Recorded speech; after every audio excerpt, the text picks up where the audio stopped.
சீமான் அவர்கள் Benz car வாங்கினதுலேருந்து அடுத்ததாக flight வாங்க போகிறதா இருக்கட்டும், இல்லை ஆடு மாடு மேய்ப்பதல் அப்படிங்கிறதா இருக்கட்டும், கரூர் சம்பவத்தில் உயிரிழந்தவர்களுக்கு அரசு வேலை ஏன் நாம் தமிழர் கட்சியால் தடுக்கப்பட்டது அப்படிங்கிறதா இருக்கட்டும், சாட்டை உட்பட நிறைய பேர் விஜய் அவர்களை மட்டுமே திட்டி திட்டி பேசுறதுக்கான காரணங்களாக இருக்கட்டும், அடுத்ததாக சீமான் அவர்களுடைய பிளான் அப்படிங்கிறதும் நாம் தமிழர் கட்சி எப்படி செயல்பட போகிறது அப்படிங்கிறதுக்கான அந்த விரிவாக்கமாக இருக்கட்டும், இது எல்லாமே நாம் தமிழர் கட்சி சார்ந்த முதல் கட்ட கூட்டம் அப்படிங்கிறது ஒன்று கூடப்பட்டிருக்கிறது. அதில் சீமான் அவர்கள் பேசியிருக்காங்க. அவர் பேசின பேச்சுக்கள், அதில் இருக்கக்கூடிய உள்ளர்த்தங்கள், அதை நாம் எப்படி புரிஞ்சுக்கலாம், நாம் தமிழர் கட்சி வர்சஸ் இங்கே இருக்கக்கூடிய தமிழக வெற்றி கழகம், அந்த பக்கமாக இருக்கக்கூடிய திராவிட கழகங்கள், இல்லாட்டி அது அதிமுக திமுகன்னு சொல்லி எது வேணாலும் வச்சுக்கோங்க. இவங்களுக்கிடையே அடுத்த கட்ட போர் அப்படிங்கிறது எப்படி உருவாக போகிறது, சீமான் அவர்களுடைய நம்பிக்கை என்ன, இது முழுக்க இந்த ஒரு பதிவில் பார்க்க போகிறோம். இது தமிழ் பொக்கிஷம் வழங்கும் ஆழமான அரசியல் சதுரங்கம்.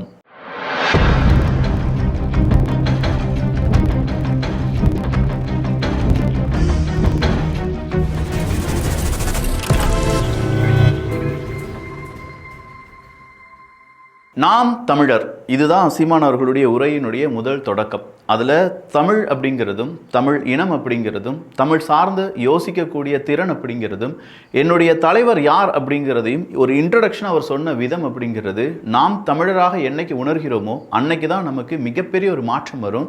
அன்னைக்கு தான் இந்த உலகத்தை ஆளும் திறன் அப்படிங்கிறது என்டையர் தமிழ்நாட்டுக்கோ இல்லாட்டி தமிழகத்துக்கோ வரும் அப்படின்னும், அது இல்லாமல் ஆங்கிலம் அப்படிங்கிறது வெறுமனே வேற்று மொழி மட்டும்தான். ஒரு வேற்று மொழி அப்படிங்கிறது எப்படி என்னுடைய அறிவாக மாறும், அதை நாம் என்னைக்கு உதறி தள்ளுகிறோமோ அன்னைக்கு தான் தமிழர்களுக்கு விடிவு காலம் இல்லாட்டி மிகப்பெரிய அளவில் விடுதலை அடையும் அப்படின்னு சொல்லி சீமான் அவர்களுடைய பேச்சு தொடங்குகிறது. இந்த பேச்செல்லாம் தொடங்கி கடைசியில் அவர் முடிக்க போகும்போது அவர் சொல்லக்கூடிய ஒரு வார்த்தை இருக்குது, இது அரசியல் மேடை கிடையாது அப்படின்னு சொன்னாங்க. இப்போ நம்ம பேச ஆரம்பிக்கல, இனிதான் பேச போகிறோம் அப்படின்னு சொல்லியிருக்காங்க. நாங்கள் இன்னும் களத்துக்கே வரலப்பா, இப்போவே பயந்துக்கிட்டா எப்படி அப்படிங்கிற வார்த்தையும் அவர் கேட்டிருந்திருக்கிறார். ஆனால் பேசின கண்டென்ட் எல்லாமே அரசியல் கண்டென்ட் தான். என்னைக்கு நீ நான் தமிழன், என் தாய்மொழி தமிழ் என்ற திமரை கொள்கிறியோ அன்றைக்கு இந்த இனம் எழும்டா, விடுதலை அடைந்தா. உன் உள்ளத்தில் எழுதின ஆங்கிலம் ஒரு மொழி, அது அறிவல்ல, அடுத்தவன் மொழி. எனக்கு எப்படி அறிவாகும்? பிளடி நான்சென்ஸ் என்னைக்கு நீ நினைக்கிறியோ அன்னைக்கு சரியாயிரும் இந்த நாட்டில். தமிழன் அப்படின்னு சொல்லி தன்னைத்தானே அறியாத உணர்ச்சி மிக அவன் பேசாததுனால நாம் என்ன செஞ்சுட்டு இருக்கோம், அடிமைப்பட்டு கிடக்கிறோம் அப்படின்னும், ஒரு தலைவனுக்கும் நடிகனுக்கும் வித்தியாசம் தெரியாத கூட்டமாக இருந்திருக்கீங்களே, அப்படி ஒரு கூட்டத்தில் இன்னைக்கு சிக்கி தவிச்சிருக்கேன். ஒரு தலைவனா எப்படி இருக்கணும் தெரியுமா, இப்படி இருக்கணும் இப்படி இருக்கணும் அப்படின்னு சொல்லி தலைவர் அவர்களுடைய புகைப்படத்தை காண்பிப்பதும், ஒரு நடிகனுக்கு இந்த எலெக்ஷனில் நீங்கள் பெரிய அளவில் சப்போர்ட் கொடுத்துட்டீங்க, அதாவது கொடுத்தவங்களை அவர் நிறைய வார்த்தைகள் பேசுகிறார். அதில் அறிவில்லாதவங்க அப்படின்னு சொல்கிறாங்க, போடா போக்கத்த போயில அப்படிங்கிற மாதிரி, தா அப்படிங்கிற ஒரு வார்த்தையை பேசினார், அந்த மயிர் அப்படிங்கிற வார்த்தை, இதே மாதிரி நிறைய வார்த்தைகள் அப்படிங்கிறது இன்றைக்கி சீமானவர்கள் பேச்சிலிருந்து ரொம்ப வீரியமாக ரொம்ப கோபமாக வந்தது என்பதை நம்மால் உணர முடிகிறது. அவருடைய பேச்சுக்கள் முதல்ல தமிழ் சார்ந்து, தமிழன், தமிழ் இனம், மானம், நம்முடைய சுய ஒழுக்கம், அதன் பிறகு இனமானம் அப்படிங்கிறதும், தன்மானத்தை விட்டு இன்னொரு நாங்கள் இனமானம் அப்படிங்கிறது அடைய முடியாது அப்படிங்கிறதும், அவருடைய அந்த பேச்சுக்கள் எல்லாமே அப்படியே வந்துட்டு இருந்த போது அடுத்ததாக அவர் சொல்லக்கூடிய வார்த்தைகள் நடிகன் அப்படிங்கிறது தான். ஸோ நடிகன் அப்படின்னு சொல்லி விஜய் அவர்களை நேரடி அட்டாக் பண்ணுறாரு. என்னடா எங்களை சொல்ல முடியும், புறம் பேசுவ, அவதூறு பேசுவ, பொய்யை பரப்புவ, கட்டமைப்ப, திரள் நிதி திருடர்கள். திரள் நிதி திருடன் இவ்வளவு நாள் சொல்லிக்கிட்டு இருந்தவன் யாரு? திருட்டு நிதிக்காரன். இப்ப சொல்ற அயோக்கிய பெயர் பிளாக் டிக்கெட்காரன். கள்ளச்சந்தையில திரைப்படம் பார்க்கிற அனுமதி சீட்டை வித்த அயோக்கிய பெயர் எங்களை திரள் நிதி திருடங்களா, அயோக்கிய பலட, பிளடி நான்சென்ஸ். எங்களுக்குன்னு ஒரு திமிர் இருக்குடா, என்ன மிஞ்சி மிஞ்சி போனா நீ என்ன செய்வ, அவதூறு பரப்புவ, திரள் நிதி வாங்கி திருடிட்டு போயிட்டான்னு சொல்லுவ. இதுக்கு முன்னாடி இதை சொன்னது திருட்டு நிதிக்காரங்க, இப்போ இதை சொல்றது பிளாக்ல டிக்கெட் விற்பனை செய்தவங்க அப்படின்னு சொல்லி திமுக இதுக்கு முன்னாடி திரள் நிதி திருடன் அப்படின்னு சொல்லி நாம் தமிழர் கட்சி சார்ந்தவங்களையும் சீமானவர்களையும் விமர்சித்ததையும், இப்போது தாவேகாக்காரங்க சீமானவர்களை திரள் நிதி திருடன் அப்படின்னு சொல்றத, அவங்க பிளாக் டிக்கெட் வாங்கி நீலாம் சம்பாதிச்சிட்டு இருந்த, நீ என்னைய சொல்றியா அப்படிங்கிறதும் அவர் சொல்றார். அடுத்ததா பென்ஸ் கார் அப்படிங்கிறத சீமான் வாங்கிட்டான் அப்படின்னு சொல்லி எல்லாரும் சொல்றாங்க. என்ன அவங்க ஆத்தா அப்பத்தா தாலி அறுத்தாடா வாங்கினேன் அப்படிங்கிற இந்த வார்த்தையை அவர் தவிர்த்திருக்கலாம். இதை விமர்சனம் அப்படிங்கிறது கிடையாது. இது திரள் நிதி அப்படிங்கிறதுல இருந்து நிறைய பேர் கேட்கக்கூடிய கேள்வியும், உங்கள் ஆத்தா அப்பத்தா தாலி அறுத்தாடா இதை வாங்கினேன், என் மருமகன் வந்தான் இவ்வளோ தூரம் பயணம் செய்கிறீங்க அப்படின்னு சொல்லி வாங்கி வீட்டுக்கு முன்னாடி விட்டுட்டு போயிட்டான்ப்பா. இதே மாதிரி நான் அடுத்ததாக ஃப்ளைட் வாங்க வேண்டாம், என்னடா செய்வீங்க, நானாக சொந்தமாக ஒரு ஃப்ளைட் வாங்க போகிறேன்டா, திரள் நிதியிலேருந்து நாங்கள் திருடிட்டோம்னு சொல்கிறீங்களே, திரள் நிதியிலிருந்து ₹1 எடுத்து தேநீர் கூட நாங்கள் குடிக்க மாட்டோம் அப்படிங்கிறது அங்கே பதிவு பண்ணுறார். ஸோ பென்ஸ் காரு அவங்களுடைய மருமகன் அப்படின்னு சொல்கிறாரு, அவர் யாரோ இங்கே வாங்கி அவங்களுக்கு கொடுத்துட்டு போயிருக்காங்க, கிஃப்டாக கிடச்சிருக்கு அப்படிங்கிறது அவர் அங்கே பதிவு பண்ணுறாரு. அது மட்டும் இல்லாமல் தாலி அப்பத்தா அந்த அறுத்தது அப்படிங்கிறது அந்த வார்த்தைகள் பதிவு செய்யாமல் இருந்திருந்தால் அது சீக்கிரமாக மக்கள் மத்தியில் போயிருக்கும். ஸோ இப்போ இதை வெட்டி ஒட்டுறவங்க கண்டிப்பாக உங்கள் ஆத்தா அப்பத்தா தாலி அறுத்தா அப்படிங்கிறத மட்டுமே வெளியில் பெருசாக ப்ரொஜெக்ட் பண்ணுறதுக்கான வாய்ப்புகள் அதிகமாக மாறி நிற்கிறது. பட் அவர் சொன்ன வார்த்தைகள் எல்லாமே இவ்வளோ இருக்கு. வாதத்தில் தோற்றவன் அவதூறை பரப்புவான் அப்படின்னு சொல்லக்கூடிய ஒரு வார்த்தையை மறுபடியும் சொல்றார். அதன் பிறகு மறுபடியும் தான் இந்த கோ இத்தா அப்படிங்கிற அந்த வார்த்தையை அவர் சேர்த்து தா அப்படிங்கிற மாதிரியான ஒரு வார்த்தையை சேர்த்து, இது சீமான் அவர்கிட்ட நம்ம எதிர்பார்க்கவே இல்லை. பட் அவர் அதை பேசி அடுத்ததா நீங்க என்னடா சொல்றீங்க, மக்கள் முன்னாடி தான் வாக்குகளுக்காக வாங்கினீங்க, நீங்களா ஓட்டுகள் போட்டுக்கிட்டீங்களா, அதே மாதிரி என் இனத்துக்கும் என் இனமும் பணமும் இனமாகவும் பணமாகவும் நீங்க இருக்கணும் அப்படின்னு நான் சொல்லியிருக்கேன். அதுக்கு தகுந்தாப்புல எனக்கு பல கோடி மனிதர்கள் வெளிநாடுகள்ல இருந்துலாம் எனக்காக உதவி செய்யறதுக்கு ரெடியா இருக்காங்க, எனக்கு இது போதும், இந்த கார் போதும், இவ்வளோ மட்டும் போதும் அப்படின்னு சொன்னதுனால நான் அப்படி இப்படி வாழ்ந்துட்டு இருக்கேன், அப்படி இல்லைன்னா இதை விட நல்லாவே வாழ்ந்துருக்கலாம் அப்படின்னு சொல்லி அவருக்கு உலகளாவிய சப்போர்ட் இருக்கு. அதில் அந்த சப்போர்ட் பெருசாக அவருடைய தனிப்பட்ட தேவைக்காக அவர் இதுவரையும் வாங்கவில்லை, எங்களுக்கு கிடைச்சதே போதும் அப்படின்னு சொல்லி நாங்கள் மறுபடியும் வீறு கொண்டு எழுவோம், இதுவும் பயிற்சி தான் அப்படிங்கிற மெத்தடில் அவர் பேசியிருக்காரு. அடுத்ததாக அவர் சொல்லக்கூடிய விஷயம், அதாவது ரொம்ப நாளாக நாம் தமிழர் கட்சி விஜய் அவர்களையும் தாவேக்காவும் மட்டுமே டார்கெட் பண்ணிட்டு இருக்காங்க. குறிப்பாக நாம் தமிழர் கட்சியினுடைய முகமாக இருக்கக்கூடிய நிறைய வலையொலியை சார்ந்தவங்க யூடியூபர்ஸ், அது அரசியல்வாதிகள்னு சொல்ல முடியாது, இப்போ சக யூடியூபர்ஸ் அப்படின்னே சொல்லிடலாமே, இப்போ சாட்டையா இருக்கட்டும், இடும்போனம் கார்த்திகை, இவங்க எல்லாருமே யூடியூப்ல வந்து வீடியோ போட்டுட்டு இருக்காங்க. அவங்களுடைய பெயர், அவங்களுடைய சொல், அவங்களுடைய செயல் இது எல்லாமே தாவேக்கா விஜய் அப்படிங்கிறதோடு மட்டும்தான் இருந்துச்சு. அப்போ அதுக்கு சீமானவர்கள் கொடுக்கக்கூடிய எக்ஸ்பிளனேஷன் என்னன்னா, ஒரு விஷயம் நம்ம பேசுறத பார்த்து எதிரி ரொம்ப பெரிய அளவில் காண்டாகிறான், கோவப்படுறான் அப்படின்னா நான் தொரட்ட சொல்லுவேன், நீ அதையே செய்டா, திரும்ப அதையே செய்டா அப்படின்னு சொல்லி, அப்போனா தான் அவன் நம்மளை பார்த்து கோவப்பட்டுக்கிட்டே இருப்பான், இல்லாட்டி அவனுக்கு ரொம்ப பெரிய அளவில் நெஞ்செரியும் அப்படிங்கிற மாதிரி அவர் பேசியிருந்தார். இங்கே நாம் என்ன கேட்குறோன்னா, இதை உங்களுடைய எதிரிக்கு நீங்கள் செய்யலாம், ஒன்றும் தப்பே கிடையாது. பட் நீங்கள் சொல்கிற வார்த்தைகள் அவனுக்கு ஒன்று பிடிக்கலைன்னா நீ அதையே செஞ்சுக்கிட்டே இரு அப்படின்னு சொல்லி நீங்கள் தான் கமெண்ட் பண்ணியிருக்கீங்க.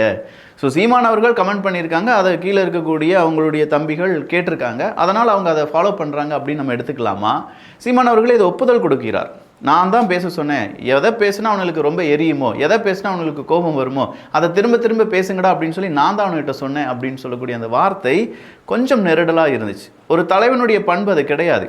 ஒருத்தவங்க அது எதிரியாக கூட இருந்தாலுமே தமிழனுடைய பண்பு அப்படின்னு சொல்லும்போது நிராயுத பாணியாக இருக்கக்கூடிய ஒரு எதிரியிடம் சண்டை போடுவது அப்படிங்கிறது தமிழனுக்கு உகந்தது கிடையாது. அதே நேரத்தில் அவனை மறுபடியும் புண்படுத்திக்கிட்டே இருக்கலாம், இப்படி பேசினா அவன் கோவப்படுவான்னு, நீ அப்படியே பேசிக்கிட்டே இரு அப்படின்னு சொல்றது எந்த விதத்தில் அது ஒத்து போகுது அப்படிங்கிறது தெரியல. பட் இதை சீமானன் பேசியிருந்தார் என்பது குறிப்பிடத்தக்கது.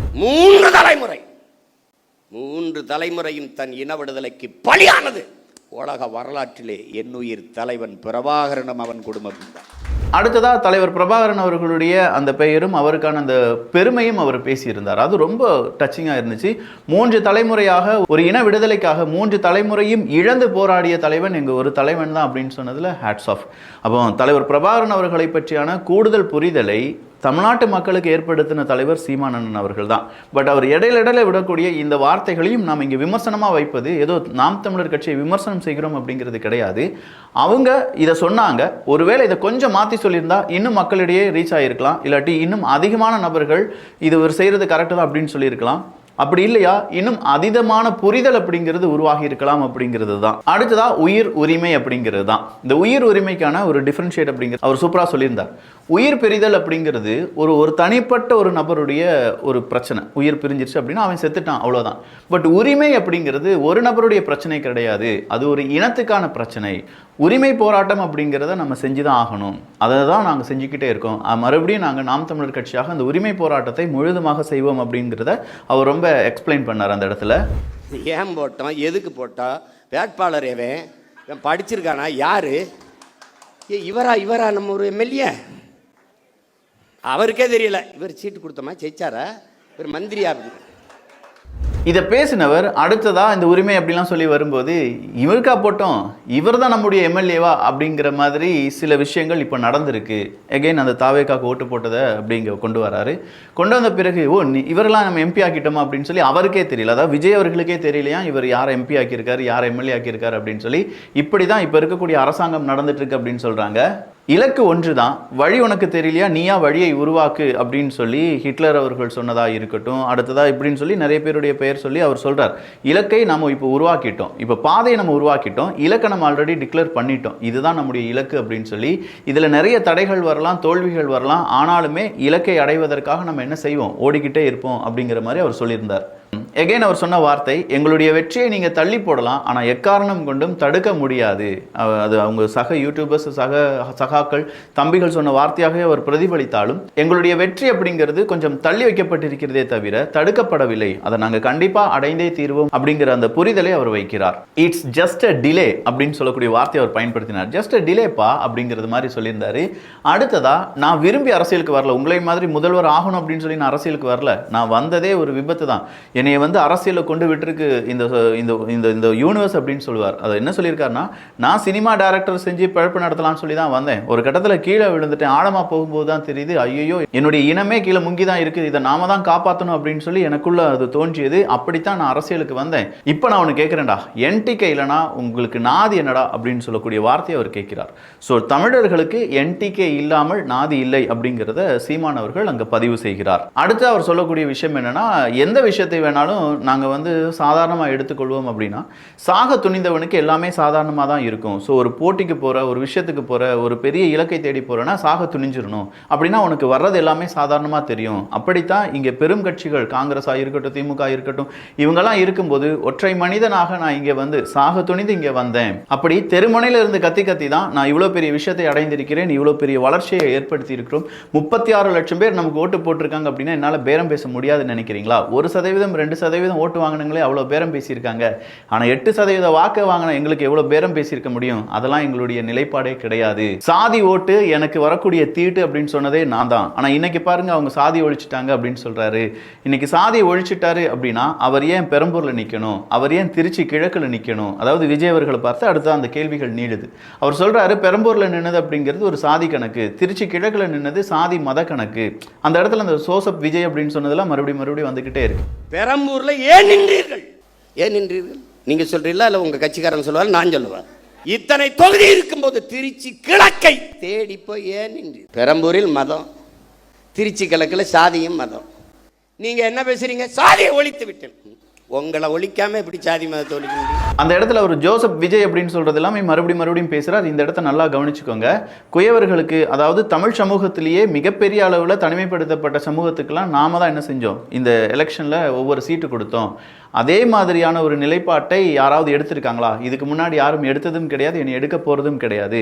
ஆனா நீங்க சாதியை ஒழிச்சிட்டேன்னு சொல்றீங்களே, நீங்க சாதி பார்த்து தான் இங்க நின்னீங்க, நீங்க மதம் பார்த்து தான் இங்க நின்னீங்க, ஏன் உங்களுடைய முதல் படத்திலேயே இந்த மாதிரி சோசப் விஜய் அப்படின்னு சொல்லி போடல? அரசியலுக்கு வந்த பிறகு ஜோசப் விஜய், அந்த ஜோசப் எங்கிருந்து வந்துச்சு, எங்கிருந்து ஒட்டிக்கிச்சு அப்படின்னு சொல்லி அவர் கேள்வியை கேட்கிறார். அதாவது மத அரசியலும் சாதி அரசியலும் தாவேகாவினுடைய அரசியலாக இருந்தது, அதனால தான் நீங்க ஜெயிச்சிங்க, உங்களால சாதியை ஒழிக்க முடியாது, ஏன்னா நீங்க சாதியை வச்சு தான் இங்க வந்திருக்கீங்க அப்படின்னு சொல்லக்கூடிய அளவுக்கு அவருடைய விமர்சனம் அப்படிங்கிறது இருந்துச்சு. இதுல ஜோசப் விஜய் அப்படிங்கிறது அவருடைய பெயர். எப்போதுமே சினிமாவை பொறுத்த வரைக்கும் 3 வார்த்தை 5 வார்த்தை. ரஜினிகாந்த் அவர்களுக்கு உண்மையான பெயர் வேற இருக்கு, இதே மாதிரி ஒவ்வொரு நபர்களுக்கும் உண்மையான பெயர் வேற இருக்கு. இப்போ உதாரணத்துக்கு சூர்யா அவர்கள் எடுத்துக்கிட்டா அவருக்கு இன்னொரு பேர் இருக்கு, சரவணன் அப்படின்னு சொல்லி. நாளைக்கு அவர் அரசியலுக்கு வந்துட்டார்னா சூர்யா அப்படிங்கிற பேர்லேயே வைக்க முடியாது, ஏன்னா அஃபிதாவித்தை சப்மிட் பண்ணணும். அஃபிதாவித்தை சப்மிட் பண்ணும்போது உண்மையான பெயர் என்ன அப்படிங்கிறது அங்கே குறிப்பிட வேண்டும். அந்த உண்மையான பெயரில் தான் அவர் அறியப்பட வேண்டும், அப்படி தான் சைன் எல்லாமே போடணும். இது ஜோசப் விஜய் அப்படின்னா அவருடைய இயற்பெயர் அதுதான். படத்தில் அவர் அறிமுகம் செய்யப்பட்டது விஜய் அப்படின்னு சொல்லி. இங்கே அதை இது கூட இணைத்து அதில் வந்து சாதி அரசியல் மத அரசியல் அப்படின்னு சொல்லி சீமானவர்கள் பேசியிருக்காங்க. இதற்கு எப்படி விமர்சனம் வரப்போகுது அப்படிங்கிறது தெரியல. அடுத்தா காவேரியில் பெரிய ஒரு ட்ராமா பண்ணார் விஜய் அவர்கள் போகிற மாதிரி. ஏன்னா அதை சாட்டையவர்களும் இதே மேடையில் பேசியிருந்தார், மழை வரும் அப்படிங்கிறதுலாம் மேடையிலையோ யூடியூப்லேயே பேசியிருந்தார். மழை வரப்போகுது அப்படிங்கிறது முன்னாடியே அவங்க கணிச்சிட்டாங்க, அதனால தான் இந்த டேட்டுக்கு நாங்கள் அங்கே போகிறோம் அப்படின்னு சொல்லியிருந்தாங்க, அவங்க போனோடனே காவிரி நீர் வந்துருச்சுன்னு சொல்லிடுவாங்க அப்படின்னு சொல்லி அவர் தனியாக இதெல்லாம் பேசியிருந்தார். ஆனால் ஆக்சுவலாக விஜய் அவர்கள் போகிறதுக்கு முடிவுகள்லாம் எடுத்துட்டாங்க. டிகே சிவகுமார் அவர்கள் அங்கேருந்து அப்ரூவல், நீங்கள் வாங்க அப்படின்னு சொல்லவே இல்லை, நீங்கள் வராதிங்க அப்படின்னு தான் சொன்னாங்க. அப்போ காவேரி பிரச்சனையில் இப்போ இருக்கக்கூடிய சிக்கலில் மழை வந்ததுனால தமிழகத்துக்கு தண்ணீர் வந்து கொண்டிருக்கிறது. இதற்கு இதுதான் காரணம், இது காரணம் கிடையாது அப்படின்னு சொல்கிற அந்த கற்பித்தல் இப்போ நாம் தமிழர் கட்சியில் சில பேர் செஞ்சிட்டு இருக்காங்க. சீமான் அவர்களும் அதையே இங்கே விமர்சனமாக செய்திருந்தார் என்பது குறிப்பிடத்தக்கது. அடுத்ததாக போதைப் பொருளை ஒழிச்சிட்டாங்களா? தொடர் ஓட்டம் அப்படிங்கிறது செஞ்சாங்க. தொடர் ஓட்டத்தில் போதைப் பொருளை ஒழிக்க முடியாது தம்பி, நீ அதை தேடி பிடித்து அழித்தால்தான் போதையை ஒழிக்க முடியும் அப்படின்னு சொன்னார். அதில் அவர் குறிப்பிட்டு சொன்னார், இன்னும் 3 கிலோமீட்டர் ஓடின முதலமைச்சர் அப்படின்னு சொல்லி நான் 12 கிலோமீட்டர் ஓடுவேன், வாரியா என் கூட போட்டி வைக்கலாமா அப்படின்னு சொல்லி அதையும் அவர் கேட்டிருந்தாரு. போதையை ஒழிச்சிட்டாங்களா? இப்போ போதையை ஒழிச்சிட்டாங்கன்னா திட போதை அப்படின்னு சொல்லி இந்த திட போதைகளுடைய அந்த பெயர் எல்லாமே சொல்லிட்டு நீங்கள் இதெல்லாம் திட போதை இதெல்லாம் ஒழிச்சிட்டாரா அப்படின்னா ஒவ்வொரு முக்கிலையும் இருக்கே டாஸ்மாக், அதில் கொடுக்கக்கூடிய பீரு, ரம்மு, விஸ்கி, பிராண்டி இதெல்லாமே என்ன போதையில் வராதா? இதெல்லாம் ஒழிக்கலையா? இதெல்லாம் ஏன் ஒழிக்காமல் இருக்கீங்க அப்படிங்கிற ஒரு கேள்வியை கேட்குறார். இப்ப வெளியில போய் பார்க்கிறோம், பேருந்து நிலையங்கள் முழுக்க பதாகை. மக்கள் காசை வீணடிக்க மாட்டார். அதில் வச்சிருக்காப்ல 717 சில்லறை மதுக்கடைகளை மூடியது வெற்றி தமிழகம், வெற்றியை நோக்கி தமிழகம் அப்படி சிரிச்சு உட்கார்ந்துருக்காப்ல. இதைத்தான் அவர் பண்ணாப்ல. அவர் என்னன்னா, நான் முதல்வன், செப்டம்பர் 16 குடும்ப தலைவிக்கு 1000 பூ கட்டுற ஒரு அம்மா, பாத்திரம் வைக்கிற அம்மா, அவர் அப்படி உட்கார்ந்துருப்பார் ஐயா. இப்ப இவர் இதில் என்ன பெரிய மாற்றத்தை செஞ்சுக்கிட்டாங்க? இவங்க வெறும் செய்தி அரசியல் மட்டும்தான் செஞ்சுட்டு இருக்காங்க. ரீல்ஸ் மட்டும்தானே தவிர ரியல் ரூல் எதுவுமே அவங்க ஃபாலோ பண்ணுறது கிடையாது, எதுவுமே போடலை. எல்லா இடத்துலையுமே கட் அவுட் போட்டு வச்சுருக்காங்க. சிங்கப்பெண் அப்படிங்கிற ஒரு கட் அவுட்டு, இல்லாட்டி இதோ வந்து விட்டார் அப்படின்னு சொல்ல பலவிதமான கட் அவுட் என்னால் பார்க்க முடிகிறது. இதை தான் போன தடவை அவரும் சிரிச்சுக்கிட்டு, யார் ஸ்டாலின் அவர்களும் சிரிச்சுட்டு போஸ்ட் கொடுப்பார், இப்போவும் விஜய் அவர்கள் சிரிச்சுக்கிட்டு போஸ்ட் கொடுக்குறாரு அப்படின்னு சொல்லி அந்த விமர்சனம் அது ரொம்ப காட்டமாக இருந்தாலும் அந்த போர்டு இல்லாட்டி பெரிய இடத்துல ஃப்ளெக்ஸ் போர்டுலாம் வைக்கிறாங்க, இதெல்லாம் உபரி செலவுகள் கிடையாதா அப்படிங்கிற ஒரு கேள்வி அவர் கேட்டிருந்தார். அவன் இந்த சரத்குமாருங்கிற அவன் எப்படிப்பட்ட வீரன், அது கிள்ளி சரத்து அவங்க சமாளிக்கிறாங்க, எல்லாத்தையும் சரி பண்ண நினைக்கிறாங்கடா. ஆமாம் தவறுங்க அப்படின்னு சொல்லி அதை திருத்திக்கிறது கிடையாது, தவறு தான் இனிமேல் இல்லை அப்படின்னு சொல்லணும்ல. விளையாட்டு போட்டி கிரிக்கெட் ஐபிஎல் பார்க்க போறாரு, சரி போறாரு, குழந்தைக்கு உடம்பு முடியல, எவனாவது நல்ல தகப்பன் உடம்பு முடியாத குழந்தையை தூக்கிட்டு, சின்ன குழந்தையை தூக்கிட்டு ஐபிஎல் பார்க்க போகணும். இவனுக்கிட்ட இவ்வளவு பெரிய பொறுப்பை கொடுக்குறிய அமைச்சர் பதவி, அவன் என்ன வெங்காயத்தில் நிர்வாகம் பண்ணுவான்? ஒரு குழந்தைக்கு தகப்பனாக இருக்க தகுதியற்ற ஒருவனை எப்படி நீ மந்திரியாங்க? எப்படி மந்திரியாங்க? பேரப்பாரு விஜய் பார்த்திபன் கில்லி சரத் அப்படின்னு சொல்லி கில்லி சரத் அவர்களுடைய அந்த மேட்ரு உள்ளக்கு கொண்டு வந்திருந்தார். அதாவது ஒரு அமைச்சர் போகிறாரு, அங்கே குழந்தை ரொம்ப பெரிய அளவில் மருந்து கொடுக்க வேண்டிய நிலைமையில் இருந்தால் யாராவது ஒரு தகப்பன் அவங்கள கூட்டு போவாங்களா? அப்படி கூட்டு போனாலும் மாத்திரையை பொடிக்கிறதும் பொடிச்சதை 500 ரூபாய் ஏன் அங்கே வந்துச்சு? ஏன் பொடித்தால் தான் அந்த மாத்திரையை கொடுக்க முடியுமா? அதை தண்ணீரில் போட்டு அதுவே கரைஞ்சிட போகுது. அப்படி கரைஞ்ச மாத்திரை எடுத்து கொடுத்துருக்க வேண்டியதானே. இதை ஏதாவது கேட்டால் அவதூறு பரப்புறான்னு சொல்கிற, உண்மையை சொல்லு, பேசுகிறதுக்கான அந்த பதிலை சொல்லு அப்படின்னு சொல்லி அவர் அந்த கில்லி சரத் அமைச்சர் அவர்களுடைய அந்த பிரச்சனையை மறுபடியும் சீமான் அவர்கள் இங்கே குறிப்பிடுகிறார் என்பதும் குறிப்பிடத்தக்கது. ஊடகத்தை பார்த்து ஊடகம் ஒரு உறுதி எடுத்திருக்கீங்க, நல்லதெல்லாம் கொண்டு போய் சேர்க்குற மாதிரி நீங்கள் கொடுக்கவே இல்லை. அப்படி நல்லதெல்லாம் நீங்கள் கொண்டு போய் சேர்த்துருந்தீங்கன்னா நாம் தமிழர் கட்சி என்றைக்கோ வென்றிருக்கும். அரசியல் ஆட்சி எப்படி நடத்த வேண்டும் அப்படின்னு சொல்லி நிறைய காணொலிகள் அவர் பதிவு பண்ணியிருந்தார், நிறைய வீடியோவாக எவிடன்ஸாக அவர் ஒவ்வொரு பிரச்சார மேடையிலையும் போட்டிருந்தார். அதெல்லாம் எடுத்து நீங்கள் சொல்லியிருந்தாலே இன்னைக்கு எப்படி அரசியல் செய்திருக்க வேண்டும் அப்படின்னு சொல்லி மக்களுக்கு புரிதல் ஏற்பட்டிருக்கும். ஸோ இதை மக்களிடையே கொண்டு சேர்க்காதது ஊடகங்கள் தான் அப்படின்னு சொல்லி அதையும் அவர் குறிப்பிட்டிருந்தார். இது எல்லாமே இப்போ கெட்டு போயிருக்கு, தமிழ்நாடே கெட்டு போயிருக்கு, அதை காப்பாற்றுறதுக்கு தான் என்டிகே போராடிட்டு இருக்கோம் அப்படிங்கிற ஒரு வார்த்தையை சேர்த்தாரு. அடுத்ததாக வேலை இல்லாத இளைஞர்களுக்கு கிட்டத்தட்ட 70 லட்சம் 1 கோடி இளைஞர்கள் இருக்காங்க, அவங்களுக்கு வேலை கொடுக்குறேன் அப்படின்னு சொல்றதுக்கு பதிலாக இப்போ வர்றவங்க 4000 ரூபாய் கொடுக்குறேன் அப்படின்னு சொல்லியிருக்காங்க. பெர்மனண்டாக என்ன மாதிரியான சொல்யூஷன் இருக்கோ அதை தேடி போனால் தான் அது விஷன். 4000 ரூபா கொடுத்து அவங்கள மறுபடியும் உங்ககிட்டயே கையேந்து வைக்கிறீங்களா? இப்போ ஐபிஎஸ் ஐஏஎஸ் ஜாப் அப்படின்னு சொல்லும்போது ஐபிஎஸ் ஒரு 7000 சொச்சம், ஐஏஎஸ் அப்படிங்கிறது ஒரு 2000 3000 சொச்சம். இந்த வேலைக்கே நாங்கள் எல்லாரும் போகிறோம்னு நினச்சா எப்படி முடியும்? அப்போ ஊவா யார் போடுவா? அதனால் ஆடு மாடு வளர்ப்பது எல்லாமே நான் அரசு வேலையாக மாற்றுவேன். சீனாக்காரன் சொன்னால் நம்புவீங்க, சீமான் சொன்னால் நம்ப மாட்டீங்களா அப்படின்னு சொல்லி அதற்கான விளக்கமும், ஆடு மாடு கோழி அதை வளர்த்தல் அப்படிங்கிறது, வெளிநாட்டில் ஒட்டகம் மேய்க்கிறீங்க, உள்நாட்டில் ஆடு மாடு மேய்க்க மாட்டீங்களா?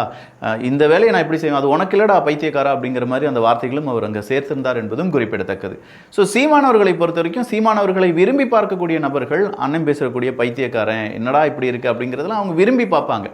ஆனால் புதுசாக அரசியல் தெரிந்து கொள்ள வேண்டும், புதுசாக அரசியலில் நாட்டம் இருக்குது அப்படின்னு சொல்கிறவங்க அந்த ஒத்த கருத்துடைய நபர்கள் சீமானவர்களுடைய பேச்சுக்களால் ஈர்க்கப்படுவார்கள். ஆனால் ஒரு நிமிஷம் இது ஏன் இப்படி பேசுகிறார் அப்படின்னு சொல்லி யோசிக்கக்கூடிய நபர்கள், புதுசாக அரசியலில் வரக்கூடிய நபர்கள் சீமானவர்களுடைய இந்த பேச்சை ஐயோ என்ன இப்படி பேசுகிறார் அப்படின்னு சொல்லி யோசிச்சிருவாங்க.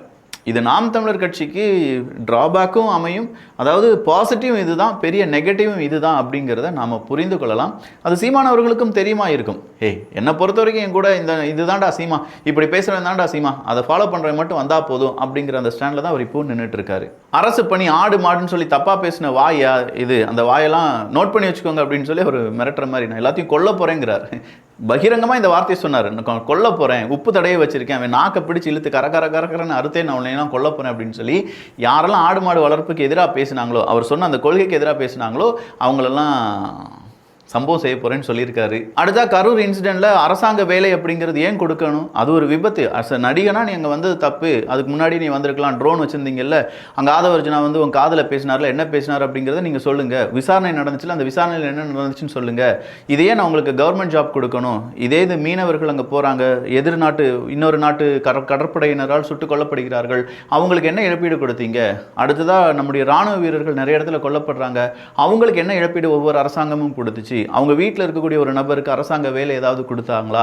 அப்படின்னா அரசாங்க வேலை இப்படிப்பட்ட நபர்களுக்கு கொடுக்கிறார்கள் என்றால் இந்த அரசாங்க வேலைக்காக படிக்கக்கூடிய நபர்கள் அவங்களுடைய எதிர்காலம் என்னவாக மாறும்? அதெல்லாம் ஒரு கேள்வி கிடையாதா? அதனால் இந்த அரசாங்க வேலை நீ உச்சநீதிமன்றத்துக்கு போனாலும் சரி, உயர்நீதிமன்றத்துக்கு போனாலும் சரி, நான் பின்னாடியே வருவேன், வழக்கு போடு, நான் பார்த்துக்கிறேன் அப்படின்னு சொல்லி கரூர் இன்சிடென்ட்டை பாதிக்கப்பட்ட நபர்களுக்கு ஜாப் கொடுக்குறேன்னு சொன்னார்ல, அதை விமர்சனம் செய்து அதான் 20 லட்சம் கொடுத்தில்ல, 800 கோடி வச்சிருக்கீல்ல, இன்னும் அதிகமான பணத்தை கொடுத்துட வேண்டியதானே, ஒருவேளை நீ முதலமைச்சர் ஆகலைன்னா என்ன செஞ்சிருப்ப, அதை கொடுத்துருக்கணும்ல அப்படின்னு சொல்லி அந்த இடத்துலையும் மிகப்பெரிய அளவில் விஜய் அவர்களையும் தாவேக அரசாங்கத்தினுடைய இப்போதைய அந்த திட்டத்தையும் அவர் எதிர்த்திருந்தார் என்பது குறிப்பிடத்தக்கது. நிறைய ரெட்டிஸ்லாம் வந்திருக்காங்க இப்போ தமிழ்நாட்டை காப்பாற்றுறதுக்கு, எல்லாம் திருப்பதியில் சத்தியம் எடுத்து ஐயோ தமிழ்நாடு இப்படி இருக்கே அப்படின்னு சொல்லி காப்பாற்றுறதுக்கு வந்திருக்காங்க அப்படின்னு சொல்லி அங்கேயே இருக்கக்கூடிய, அதாவது தனிப்பட்ட செயலாளர் அப்படின்னு சொல்லக்கூடிய பதவியெல்லாம் கொடுக்கப்பட்டிருக்குல்ல, அது உங்களுடைய ஆட்சி வந்ததுலேருந்து 5 காவல்துறை மரணம் வந்திருக்கு, அவங்கள யாருக்காவது இந்த அரசாங்க வேலை ஏதாவது கொடுக்கப்பட்டுச்சு அப்படிங்கிற ஒரு கேள்வியை கேட்குறாரு. எந்த அதிகாரியாவது லஞ்சம் வாங்கினார்கள் என்றால் அவரை உடனடியாக டிஸ்மிஸ் பண்ணுவேன் அப்படின்னு சொல்லி ஏன் உங்களுக்கு சொல்ல முடியலை? லஞ்சம் கொடுக்க முடியாது போடா அப்படின்னு சொல்றீங்களே, அவன் இன்னொருத்தன் வேற யாராவது அதிகாரி இல்லாட்டி லஞ்சம் கொடுக்கறதுக்கு தயாராக இருக்கக்கூடிய நபர்களிடம் பைசா வாங்கிட்டு இதெல்லாம் செய்ய தான் போகிறாங்க, நானாக இருந்தால் உடனடியாக டிஸ்மிஸ் பண்ணிடுவேன் அப்படிங்கிற ஒரு வார்த்தையை அந்த இடத்துல அவர் யூஸ் பண்ணுறார். பள்ளி கல்லூரிகளில் அரசியல் பேசுறதுக்கு தடைப்படுத்தினாங்க, ஆனால் உண்மையிலேயே தடைப்படுத்திருக்க வேண்டிய இடம் எதுனா இந்த சினிமா தான். சினிமாவில் அரசியல் பேசி, சினிமாவில் அரசியல் வீரவசனம்லாம் பேசி அங்கே இருக்கக்கூடிய ஹீரோஷிப் அப்படிங்கிறது நம்ம இங்கே தொட்டே வர தொடங்கிருச்சு. அதுதான் தமிழ் இனத்துக்கே மிகப்பெரிய கேடாக அமைந்து விட்டது. நான் ரொம்ப கொலவெறியில் இருக்கேன், வந்து இடைத்தேர்தல் வரட்டும், அந்த இடைத்தேர்தலுக்காக நான் கொலவெறியில் இருக்கேன் அப்படிங்கிற மாதிரி ஒரு வார்த்தையெல்லாம் பேசியிருந்தார். அடுத்தது அந்த புரோட்டோகால் அப்படிங்கிறத பற்றி பேசியிருந்தார். நான் நடக்கும்போது நானாக தான் நடந்து வருவேன், என் வண்டியில் தான் வருவேன், எனக்கே இங்கே பாதுகாப்பு இல்லைனா என் நாட்டுக்கு எப்படி பாதுகாப்பு இருக்கும்? கண்டிப்பாக இந்த மாதிரி புரோட்டோகால் ஆட்டுக்கால் அதெல்லாம் நான் ஃபாலோ பண்ண மாட்டேன். விஜய் அவர்கள் சிஎம் வராரு அப்படின்னு சொல்லி கயிறு கட்டி நிப்பாட்டிடுறாங்க, இதெல்லாம் தப்பு, அதெல்லாம் நான் மாற்ற போகிறேன். இதே மாதிரி இனிமேல் அடிக்கடி நம்ம என்ன செய்வோம், இது ஃபஸ்ட் மீட்டப் தான், செகண்ட் மீட்டப், நிறைய மீட்டப் எல்லா இடங்களிலும் வந்து பங்கெடுக்க வேண்டும் அப்படின்னு சொல்லி சீமான் அவர்கள் இதை முடித்திருந்தார் என்பதும் குறிப்பிடத்தக்கது.